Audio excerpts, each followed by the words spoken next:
Silver wedding. बच्चों, आपकी वितान पुस्तक की पहली कहानी सिल्वर वेडिंग श्याम मनोहर जोशी द्वारा लिखी गई यह कहानी है, जो अपने भाषिक अंदाज एवं मुहावरों से युक्त भाषा शैली के कारण बहुत ही मनोरंजक लगती है।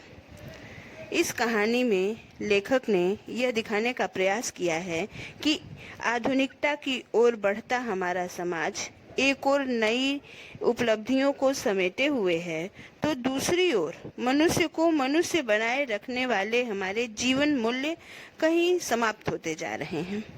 जो हुआ होगा और समहाउ इम्प्रॉपर जैसे शब्द जुमले के रूप में इस कहानी की मुख्य पात्र यशोधर पंत ने प्रयुक्त किया है।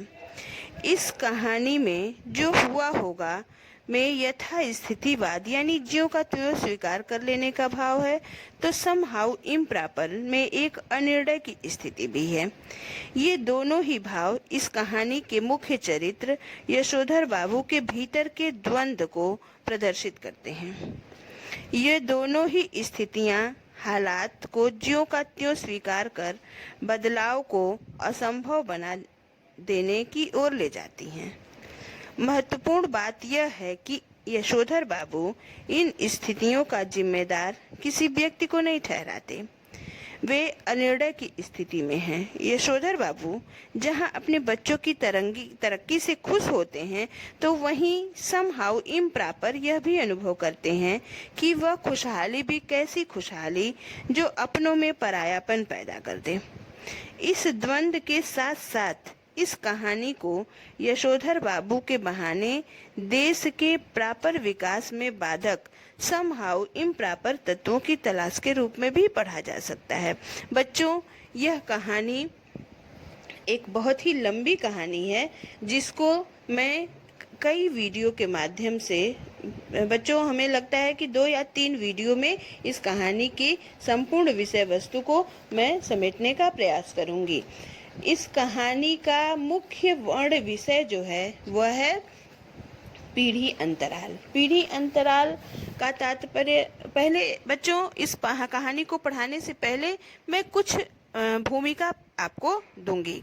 जैसे इस कहानी के पात्र, इस कहानी के पात्रों में प्रमुख पात्र यशोधर पंत, वाईडी पंत यशोधर पंत हैं, जो सेक्शन ऑफिसर में एक दफ्तरी के रूप में कार्य करते थे, अब सीनियर क्लर्क हो गए हैं। उनके 3 बेटे हैं, एक बेटी है, उनकी पत्नी है। परिवार में इतने ही सदस्य हैं। इसके अतिरिक्त यशोधर पंत जो कहानी का मुख्य पात्र है, वह जिस व्यक्तित्व से सर्वाधिक प्रभावित दिखता है वह है किशनदा। किशनदा एक ऐसे व्यक्ति हैं जो यशोधर पंत को उनके जीवन के प्रारंभिक दिनों में उनको सपोर्ट किया था, और उनको जब तक उनकी माता पिता की मृत्यु के बाद जब तक उनको नौकरी नहीं मिल गई थी, तब तक वो उन दफ्तरी जीवन में उनका मार्गदर्शन करते हैं। तो ऐसी ही यही इस कहानी के मुख्य पात्र हैं। इस कहानी का मुख्य प्रतिपाद्य है पीढ़ी अंतराल। पीढ़ी अंतराल अर्थात जनरेशन गैप, 2 पीढ़ियों की विचारधाराओं में जो गैप है, जो टकराव की स्थिति है, वही इस कहानी में दिखाया गया है।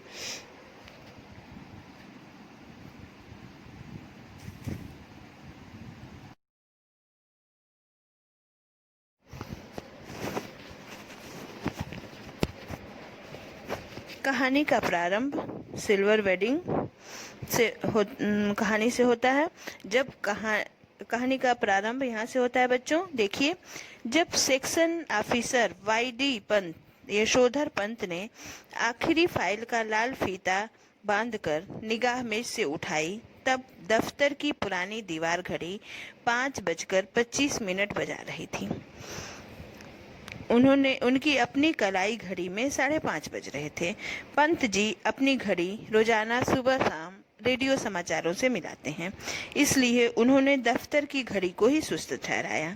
फाइल आउट ट्रे में डालकर उन्होंने एक निगाह अपने मातहतों पर डाली, जो उनके कारण ही, मातहतों मतलब अपने जूनियर्स, जो उनके पद में उनसे नीचे कार्य करते थे, जो उनके ही कारण 5 बजे के बाद भी दफ्तर में बैठने को मजबूर होते थे। चलते चलते जूनियरों से कोई मनोरंजक बात कर दिन भर के शुष्क व्यवहार का निराकरण कर जाने की कृष्णानंद पांडे से मिली हुई परंपरा का पालन करते हुए उन्होंने कहा, आप लोगों की देखा देखी सेक्शन की घड़ी भी सुस्त हो गई है। यशोधर पंत ऑफिस से यद्यपि कि समय 5 बजे समाप्त होता था, लेकिन वो अपनी घड़ी से मिलान करके जब 5 बजते थे तभी वो उठते थे, और उनके कारण उनके जूनियर्स को भी ऑफिस में लेट तक बैठना होता था। और चलते चलाते जब किशन दास से उन्हें एक सीख मिली थी कि जाते जाते दिन भर के अपने शुष्क व्यवहार अर्थात बच्चों खराब व्यवहार के कारण जाते समय अपने जूनियर्स के साथ अच्छा वार्तालाप करके दिन भर के बुरे बर्ताव के लिए एक निराकरण कर दे रहे।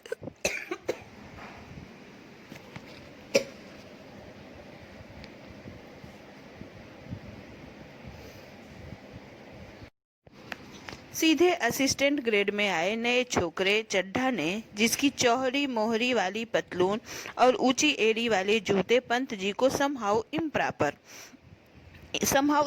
मतलब उपयुक्त नहीं लगते थे, थोड़ी बदतमीजी सी की। एज यूजुअल बोला, बड़े बाबू आपकी अपनी चुनेदानी का क्या हाल है?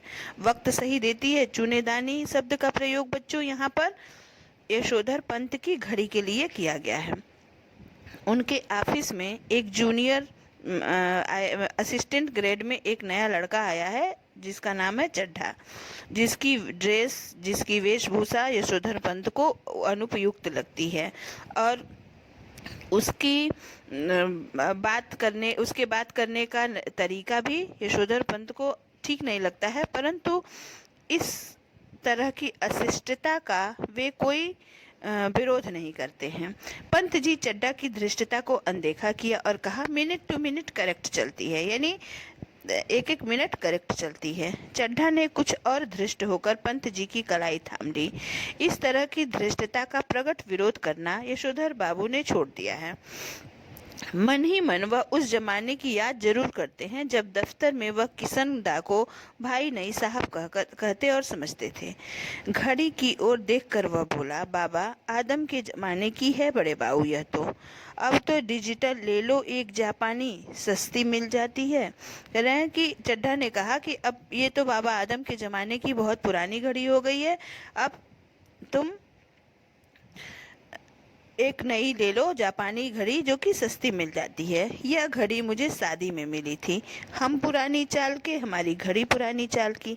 अरे यही बहुत है कि अब तक राइट टाइम चल रही है। क्यों, कैसी रही? अरे कि यही अच्छा है कि अभी तक सही समय देती है। इस तरह का नहले पर दहला जवाब देते हुए एक हाथ आगे बढ़ा देने की परंपरा थी रेमजे स्कूल अल्मोड़ा में, जहां से कभी यशोधर बाबू ने मैट्रिक की परीक्षा पास की थी। इस तरह के आगे बढ़े हुए हाथ पर सुनने वाला बतौर दाद अपना हाथ मारा करता था और वक्ता श्रोता दोनों ठठाकर हाथ मिलाया करते थे। ऐसी ही परंपरा किशन दा के क्वार्टर में भी थी, जहां रोजी रोटी की तलाश में आए यशोधर पंत नामक एक मैट्रिक पास बालक को शरण मिली थी। किशन दा कुंवारे थे और पहाड़ से आए हुए कितने ही लड़के ठीक ठिकाना होने से पहले उनके यहाँ रह जाते थे। मेस जैसी थी, मिलकर लाओ पकाओ खाओ। यशोधर बाबू जिस समय दिल्ली आए थे उनकी उम्र सरकारी नौकरी के लिए कम थी। कोशिश करने पर भी बाय सर्विस में वह नहीं लगाए जा सके। तब किशन दा ने उन्हें मेस का रसोइया बना लिया। यही नहीं, उन्होंने यशोधर को 50 रुपए उधार देकर भी वह अपने लिए कपड़े सिलवा सके और गांव पैसा भेज सके। बाद में इन्हीं किशन दा ने अपने ही नीचे नौकरी दिलवाई और दफ्तरी जीवन में मार्गदर्शन किया। इस पैराग्राफ में बच्चों यशोधर पंत अपने गुरु या अपने मार्गदर्शक किशनदा के बारे में स्मरण करते हैं। वो कहते हैं कि जब वो किशनदा के संपर्क में आए थे, तब उनके पास इतनी योग्यता भी नहीं थी कि वो नौकरी कर सके। तो ऐसे समय में किशनदा ने उनको सहारा दिया था, अपने घर में रखा और अपने घर के मेस में रसोइया बना करके रखा। और तब किशनदा उन्हें पैसे भी देते थे कि जिससे वो अपने कपड़े बनवा सकें और अपने घर पे घर खर्च के लिए पैसे भेज सकें। बच्चों, इस प्रकार की कहानी में जो यशोधर पंत या किशनदा के बारे में चर्चा करते हुए लेखक का यही कहना है कि हमारे समाज में आज आधुनिकता तो बढ़ती जा रही है। आज हम अधिकाधिक पैसे कमाने की होड़ में अपने जो हमारे गरीब रिश्तेदार हैं, हमारे सगे संबंधी हैं, जो किसी तरह से अभावग्रस्त जीवन जी रहे हैं, उनकी हम तनिक भी चिंता नहीं करते हैं। हम केवल अपने सुख सुविधा और संपन्नता की चिंता करते हैं।